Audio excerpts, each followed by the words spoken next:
Substituição do filtro do ventilador da impressora Videojet 1240.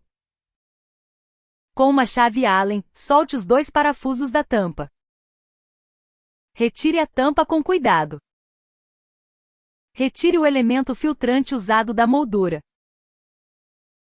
Coloque o novo elemento filtrante bem plano na moldura. Recoloque a tampa e alinhe os pontos de fixação. Segure a tampa e rosqueie os 2 parafusos.